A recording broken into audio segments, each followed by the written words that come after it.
When one hears the word reincarnation, a certain image comes to mind. A hero, unrivaled against evil, cleaving through a monstrous beast with a single, decisive strike. This hero would, of course, conveniently build an absolute harem, surrounded by devoted companions. It seems like a fundamental right of the genre, and yet a soul wonders why his own reincarnation had to be so different. Because he was not reborn as the hero. He was reincarnated as the villainous noble, a figure sentenced to utter defeat and execution. The stage for this tragedy is Caryid Academia, the setting of a popular fantasy game known for its many diverging storylines and endings. In every possible route, however, one character always gets in the way of the main heroes. That character is Bandiel, an incompetent scumbag.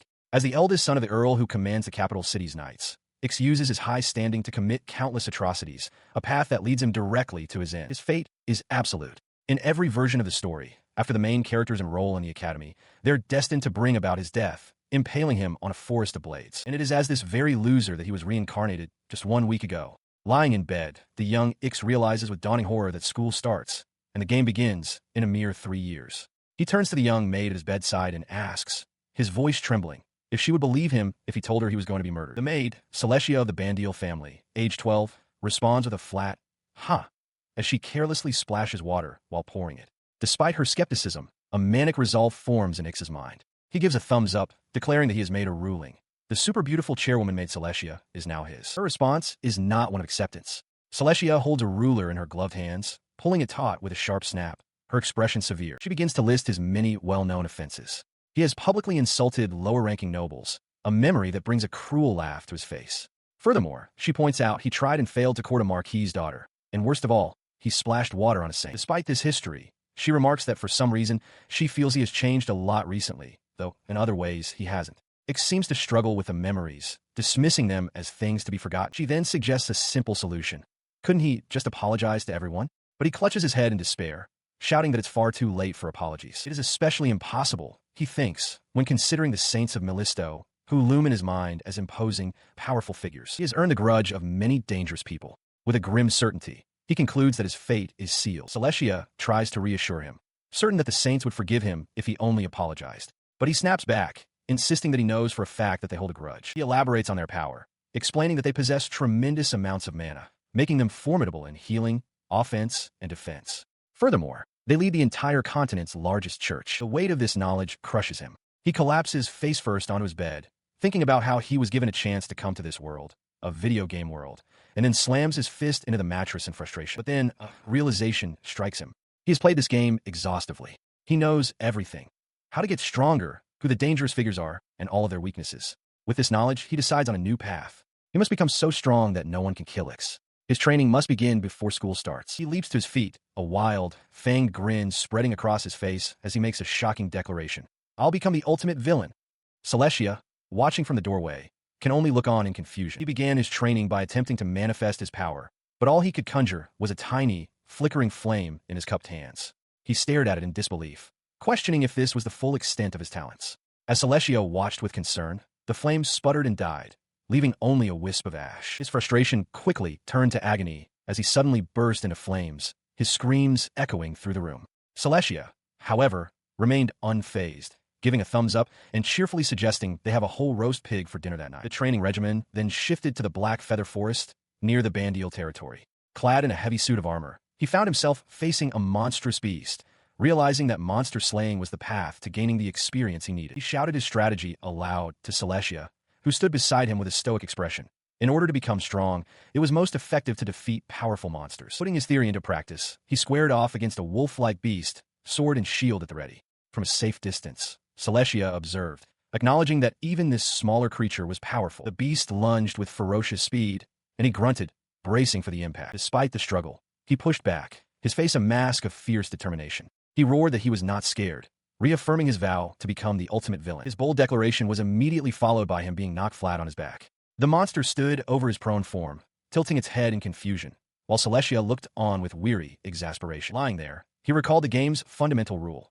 There were no secret tricks to leveling up. The only way to raise one's stats was through direct combat. He understood that if he kept fighting, he would inevitably grow stronger. This realization fueled a new surge of resolve. He rose to his feet and, to Celestia's surprise, struck down the beast with a single, powerful blow, vowing that even he was capable of becoming stronger. He was still making problems. As Ix was thrown through the air in his small suit of armor, Celestia sighed, noting that this was the 7th such incident this month. A year passed, and his actions did not go unnoticed. The townspeople gossiped, wondering if he had changed at all. One person mentioned hearing he was trying to kill himself by lighting himself on fire. Others commented on his defiance of Julius's teachings, wishing a monster would deal with him, while another wondered if he was finally aware of his status as the captain's son. Their conversation continued with a sense of weary dismissal. One person stated they didn't care what he did, so long as it didn't add to their own troubles. Another agreed, suggesting it would be for the best if he simply skipped the evening's party, expressing a faint hope that he might, for once, behave. While they spoke, Celestia was performing her duties with incredible strength, hauling 2 massive bundles of logs. She was, by all accounts, an amazing personal maid. She carried the heavy load to a secluded structure, announcing with some effort that these were the last logs for the day. As she did, a figure completely wrapped in bandages stumbled out from a nearby kiln, crying out in pain. The figure, his body still smoking slightly from the heat, raised a hand and addressed her by name, thanking her as always for help. She looked at her master with concern, explaining that his daily ritual of entering the kiln was the cause of the strange rumors spreading about him. This strange and painful training, however, was having a profound effect. Ix emerged, transformed, wiping sweat from his brow and thanking Celestia for a towel. With a confident grin, he declared that this process was making him stronger. Celestia drily remarked that the towel wasn't for him, but he was undeterred, asking if she could see how effective the training was. She pointed at him, giving his method a name, the sauna diet. She observed that it was certainly making quick work of him. He touched his cheek with a pleased expression, sighing that it was indeed working wonders on his face. Pleased with the results, he decided to demonstrate his newfound power. A tiny, sputtering flame appeared on his fingertip, and he boasted that he could now hold it for a few seconds. He eagerly asked her to watch his full power weaker than a candle fire, but Celestia reacted with alarm, shouting an "oh," and pointing at him with a commanding order to watch her instead. She begins to explain the fundamentals of magic to Ix. There are 7 basic forms: red, blue, green, yellow, purple, black, and white, and within them, for distinct ranks: beginner, intermediate, advanced, and ultimate. She stresses that a person's innate affinity is what ultimately decides their potential. She elaborates on the rarity of such power, noting that an adult mastering advanced magic is a significant achievement. As for ultimate magic, she reveals that only a select few on the entire continent have ever reached such a pinnacle. The weight of her words hangs in the air for a moment. Ix seems puzzled by the lecture, while Celestia suddenly recalls something important. She quickly informs him that he must prepare at once for a party that evening, as a saint will be in attendance. Ix erupts in protest, demanding to know why she waited until the day of the event to tell him. She calmly clarifies that this is not the same saint he once splashed with water, but simply a guest at a standard high society function. The clarification does little to console Ix, who already appears completely drained by the prospect. His mind spirals into a panic. He imagines a terrifying, monstrous foe, realizing with dread that this event is happening far too soon. He was supposed to be safe until he started school, and he fears he has somehow strayed from the expected course of events. Shaking off his fear, he gives Celestia a determined thumbs up, declaring that he is departing for the land of carnage and is counting on her. As he runs off, she notices with alarm that the towel he's wearing is not flame-resistant. In the next instant, his own power sets him ablaze. Celestia acts without hesitation, dousing him with a heavy bucket of water as he screams for someone to save him. He lies defeated on the ground, soaked and sputtering, the empty bucket now covering his head. Celestia looks down at him, calmly asking if he will be able to manage by himself. Turning away, a sharp, knowing look crosses her face. She reflects that this is better than babysitting, particularly since someone has been actively reducing the number of monsters roaming near the town. She turns and walks away, leaving him to his confusion. Ix, sitting amidst the debris with a wooden bucket stuck on his head, understands that Celestia wouldn't need his help. As she walks through the woods, she reflects on the recent changes in her master. He had suddenly stopped hitting her. Instead, he began to apply himself, studying magic with the mages, joining the knights in their sword training, and even keeping pace with her during her daily jogs. These changes brought her a quiet happiness. Furthermore, he no longer grew angry if she left his side when they were outside. Her mind conjured a stark contrast: the cruel master of the past versus the determined young man he was becoming. With a resolute expression, she reaffirmed her own purpose. All she could do, all she knew, was how to swing her sword. This resolve was forged long ago, since the day she herself was abandoned, only to find another soul left to the same fate. Her reverie is shattered by voice. A group of menacing figures blocks her path, their leader stepping forward to address the little girl. With a sneer, he demands she guide them to the party venue. At that very moment, a grand procession approached the estate. A carriage, drawn by a magnificent winged beast, signified the arrival of the saint from the Milisto churches as knights lined the path in formation. From the carriage emerges a woman with dark hair and a blindfold, her presence commanding immediate reverence. An attendant's voice rings out, ordering all to bow in honor of Saint Emilia. Elsewhere, Ix lies on the floor, consumed by panic. He laments that he hasn't trained nearly enough for what is to come. He knew, with a sharp, determined glint in his eye, He acknowledged that this was not according to plan, but he had no other choice. His grand plan was to retreat into an anti-siege position, cocooned within his own bedding. He wondered aloud if this was what Celestia meant by getting ready, his mind racing with the pressures of high society and the arrival of the saint. A bad feeling crept over him as he recalled a similar scenario from a game. Meanwhile, in the forest, the thugs Celestia faced were sent reeling. One of them roared in frustration, questioning the strength of this single child when there were 8 of them. Their opponent was Celestia, a whirlwind of steel at the center of their assault. It was known that in the world of that game, an incompetent like Ix could only ever be a nuisance to the heroes. And the sole reason for that was because of his personal maid, Celestia. She was, to Ix, the ultimate sword, a prodigy born with an innate, unparalleled talent for combat. In that story, she served as his final guard, a last boss so formidable she could stand in the way of the main characters themselves. But that was a story for another time. In the present, her focus broke as she detected the faint sound of water. The sound was a prelude to a violent eruption.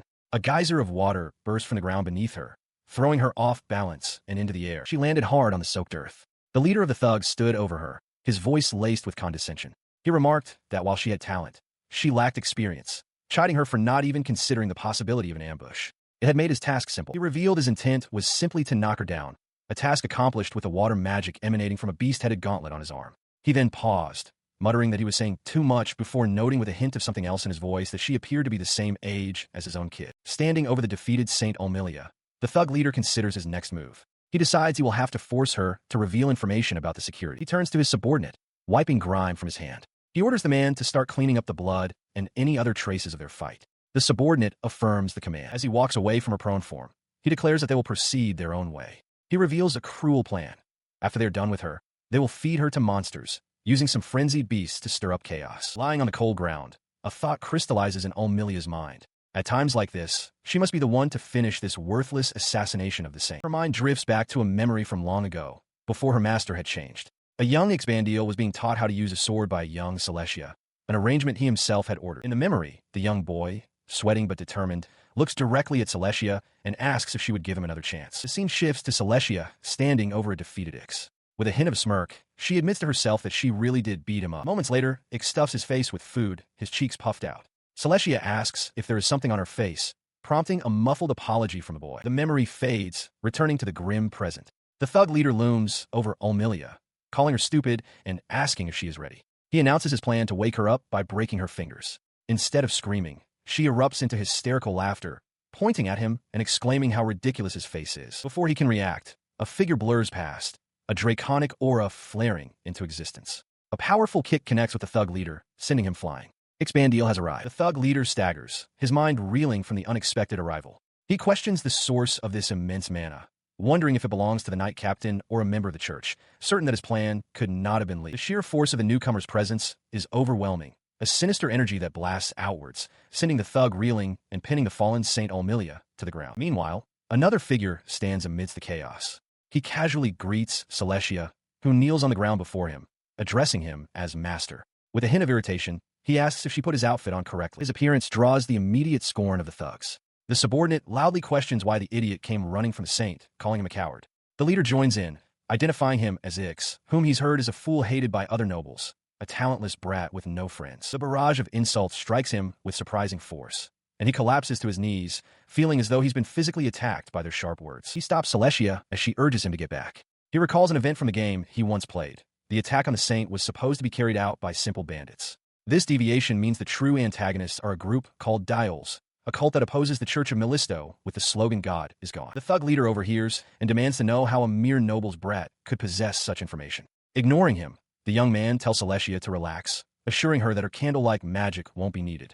He declares with absolute confidence that he is stronger than them, explaining that magic has different ranks. He visualizes these ranks in his mind: beginner, intermediate, advanced, and the highest tier, ultimate. He reflects that the higher the rank, the larger the scale of the magic. While steady, hard work can lead to improvement, achieving the highest levels still requires innate talent. But he is different. By bathing his body in flames, a process of extreme training, he has managed to surpass the very limits of talent. He unleashed a power so immense that it drew the attention of a nearby adventurer, a horned woman who could only stare in disbelief, muttering that it couldn't be possible. Her shock was justified. The young noble had reached beyond intermediate magic, manifesting a colossal flame giant. This was advanced primary color magic, a soul guard manifestation known as anima incarna. With a simple exhalation from its master, the fiery giant responded in kind, unleashing a devastating blast of flame capable of turning people to ash in an instant. In response to the attack, the adventurer and her comrades charged forward, launching their own assault against the fiery behemoth. Their faces were etched with grim determination as they pressed their attack against the overwhelming power. Meanwhile, the thug leader,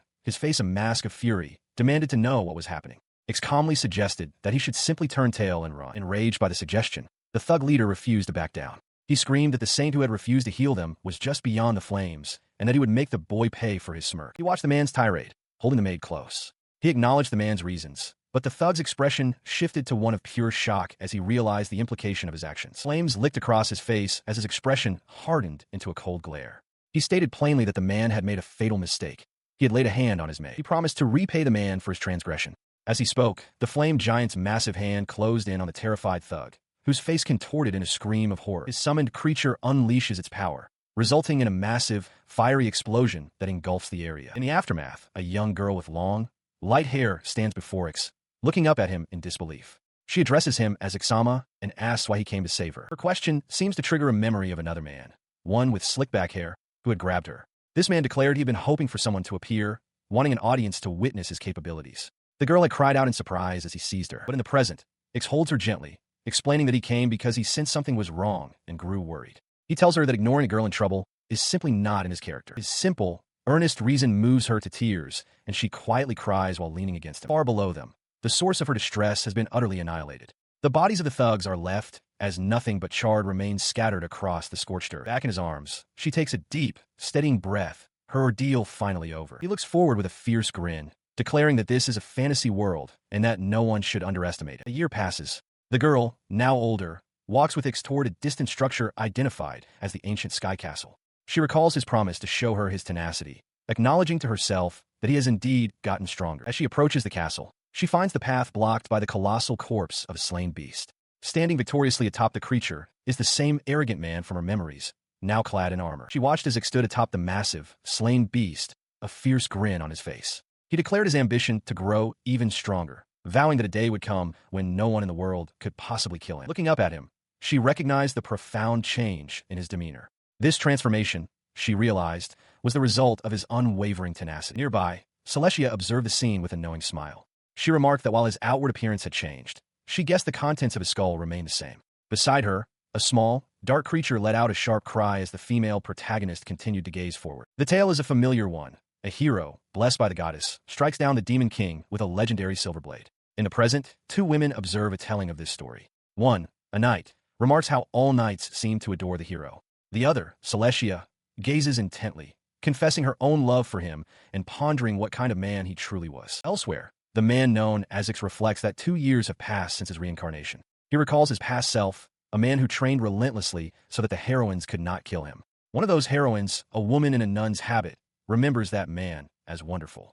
Now, Ix stands ready for what is to come. The scene shifts to a lavish party hosted by the Bandiel family, celebrating an anniversary for the Knight's Order. Amid the mingling guests, Ix Bandiel stands apart, feeling too shy and lonely to join the celebration. His isolation is shattered when a woman in a jester's costume grabs him from behind. She yells that there won't be any saints at the party and that she'll be scolded if he doesn't participate. He quietly laments that he only came because Celestia had assured him none of the heroines would be there. Finding the situation overwhelming, Ix Bandiel begins to cry. He starts narrating a story to the assembled guests about the previous Ix, a man who was hated until his heart was changed by the love of his maid. When enemies attacked her, the hero used his sword of flame to save her. As he speaks, the jester woman begins to dramatically act out the tale. She leaps forward, brandishing a sword and roaring a command to never lay a hand on her woman. The crowd erupts in cheers. Among them, Celestia's heart pounds with excitement, completely engrossed in the story of the hero and his maid. Her performance, however, seems to have deviated from the narrative. The jester looks back with a confused, "Oh," prompting an exasperated Ix Bandiel to shout, demanding to know what she is doing. Ignoring him, she leaps onto a nearby table. She turns her attention to a small group of onlookers, addressing one of them with a respectful Ixama. The man she addresses is the reincarnated Ix, who smirks at her. He acknowledges her presence at the party, but questions her dramatic display. Unfazed, the jester woman, now joined by the curious nun, eagerly asks what happens next in the story. His smirk widens. Looking at the expectant faces of the heroines, he poses a suggestive question. If a saint isn't present, then what might he do? The jester woman's expression instantly shifts from excitement to one of shocked, wide-eyed confusion as she tries to process his words. She turned her attention to a new arrival, greeting Ix Bandiel with a smirk and noting it had been a while since the water incident. Besideher, a non similit pilesanti. Ix, however, looked on in horror, stammering that there was no mistaking them. His mind raced as he identified the two women. One was Alice Carmine, daughter of the Marquis whose company is the largest on the Argasto continent, a woman with connections to world leaders. The other was Saint Emilia Garrett, blessed by the goddess with grand healing magic. He recalled the trouble he'd had with both of them in the past, realizing with dread that, depending on the path taken, these heroines were capable of killing him. From his vantage point, he saw that Ix had already run off. The jester commented that he was as noisy as ever, but Saint Emilia expressed her fondness for the location, the continent's largest trading hub. Clasping her hands, she mused aloud that the future hero might be present among them right now. She turned to the jester for confirmation, who could only offer a non-committal agreement, a single bead of sweat trickling down her face. Her attention was then drawn to another group nearby. A woman with a prominent fur collar was apologizing on behalf of her future captain, extending an invitation to join them on a hunt. The invitation seemed to go unheard, as Saint Emilia lamented to the jester that the Bandiel Knight's order was filled with nothing but children and muscleheads. Internally, the jester labeled the saint a cute idiot. Her expression immediately shifted to one of pure excitement, however, as she latched onto the idea of an adventure. This was a reference to a past event. Saint Emilia, a holy woman with the largest following on the continent, once had a bucket of water dumped on her head by Ix. Despite such incidents, she has always maintained a neutral political stance. This is possible for one reason alone. Her miraculous healing ability grants her more authority than any king. She is one of the key maidens chosen by the world's goddess, Melisto. Her safety is paramount, as any harm befalling her would ignite a war between the kingdom and the Church of Melisto. Ix Bandiel knew all of this, yet as the memories flooded back, he realized with dawning horror that he had slipped up. He found himself in a desolate, snowy landscape, leaning on his greatsword for support. Taking a moment to catch his breath, he could only mutter in exasperation at his circumstances. His thoughts drifted to the original Ix, the cause of his current plight. He recalled looking down at the boy submerged in water, telling him plainly that he had caused far too much trouble. He knew that no matter what he did now, his fate was sealed. Standing over a swirling vortex, he lamented that even attempting to get on friendly terms at this point would be a completely fruitless endeavor. Lying back against the snow, he stared at the sky, contemplating his grim reality. He didn't care much for the game's scenario, but he knew that in every route, Ix was destined to cause trouble and die. With the knowledge that his life had only 1 to 3 years left, and with only half a year until the game's main story began at the academy, the pressure was immense. But after a moment of despair, a new resolve hardened his expression. He refused to accept such a fate. He shot to his feet, shouting his defiance. He would not die in a world like this. His challenge was directed at a new, terrifying threat that emerged from the trees. Foglanil, the ruler of the skewered frost corpses. Drawing his great sword, he faced the beast head-on. He apologized to the creature, declaring that it was about to become his daily bread, a means for his survival. The colossal monster let out a low growl, its massive form still as it regarded the lone warrior before it. Then, to his utter astonishment, the beast turned and began to flee. He could only stare, dumbfounded, as the ground trembled with its retreat. His confusion was broken by a familiar voice. Celestia had appeared behind him, calmly observing that he seemed to be shaking from fear. He instantly understood. If a monster that powerful was running away, she had to be the cause. He frantically urged her to hurry up and run. In a snowy forest, Alice Carmine urgently tells Saint Emilia they must get away. Her warning is cut short as she spots 2 figures in the distance, demanding to know who is there. Her question hangs in the air as terror dawns on Saint Emilia's face. She realizes with dread that they have been found by a powerful and dreadful monster. Reacting instantly, Alice vows to get Emilia-sama to safety. But before she can act, a shadowy blur of a creature lunges, violently swatting one of their companions aside. The sudden chaos does not go unnoticed. From a distance, Ix Bandiel watches the attack unfold, a flicker of recognition in his eyes as he sees the dark, writhing tendrils. He remembers this creature from his previous life. He processes the scene with growing alarm. This event is taking place before the game's story was meant to begin. He had been doing things the original Ix never did, but he hadn't thought his actions would have much influence over the main story. The truth strikes him with chilling clarity. The scenario is indeed appearing, but it is changing far more than he could have ever imagined. The monster is fully revealed, the Saint Eater Yoten. Ix recalls its lore, a secret boss from the second half of the game with a low chance to appear, one that relentlessly attacked Saint-type characters and had famously frustrated countless players. His thoughts race as he turns to his companion. Celestia is now holding a sword. He asks what she is doing, bewildered that this powerful enemy has appeared so far ahead of schedule. She looks toward the battle, her back to him. She announces that she's going to tend to the injured people who are down, adding with certainty that she is sure this sword is sturdy enough for the job. With a confident smirk, Celestia asks Ix if he intends to save them. Looking toward the unseen challenge, Ix confirms that he will, viewing it as a good test of his strength and a chance to gain experience. He grips his sword, ready for the coming battle. Elsewhere, amidst a field of rubble, Alice Carmine turns to Saint Emilia, asking if she is all right and posing another question to the seemingly distracted saint. The source of their peril becomes clear as the massive, shadowy form of the Saint Eater, Yoten, towers over them, its presence shattering the landscape. Emilia looks down, apologizing and taking the blame for their situation. Alice quickly places a hand on her shoulder, telling her to stop and reassuring her that it's all right. She firmly refutes Emilia's apology, declaring that a saint shouldn't merely be an object of protection. As Yoten's claw descends, Alice stands before Emilia, sword drawn, and proclaims that she will be the one to protect her, because a saint is a saint due to their own immense power. Emilia's mind drifts back to her past. She recalls her grueling routine. By day, she healed people without question, and by night, she stayed up late, memorizing every scripture she could. She remembers thinking that while her work was a lot, it was nowhere near as difficult as the legendary hero's feat of defeating the Demon King.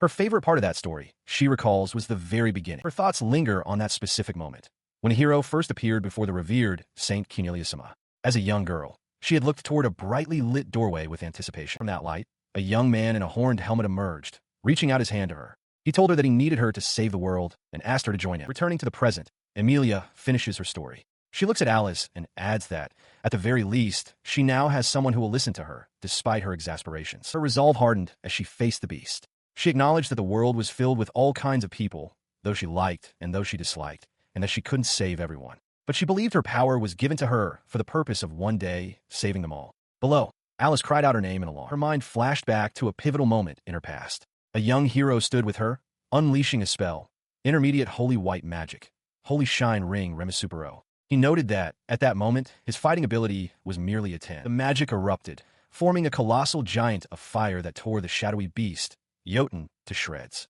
A younger Emilia and her companion watched in awe as the creature was obliterated. As the fiery spectacle subsided, the hero turned to her with a gentle smile, remarking on how beautiful it was. Their moment of triumph was brief, as a new group of shadowy monsters materialized before the party. He leaned toward the young Emilia, his attention unwavering from the new threat, and told her he liked her adornments. With a confident, almost eager expression, he declared that he would welcome a party like this anytime. The memory shattered, bringing her back to the present. Before her stood a different man, yet his presence triggered a shocked recognition. She breathed a name in disbelief. Bandiel. She stared at him, Alice looking on with concern, and asked why he hadn't run away from the danger. He smirked, his gaze predatory. He explained that his hors d'oeuvres weren't very good and had run away from him. Then, looking directly at the two women, he declared that they, however, looked like a good main dish. He stands before the monstrous Saint Eater, Yoten, a terrifying beast composed of writhing black tendrils and a stark white, deer-like skull. With a wild grin, he asks Alice why she would even consider running. She, in turn, questions if he can truly handle such a foe.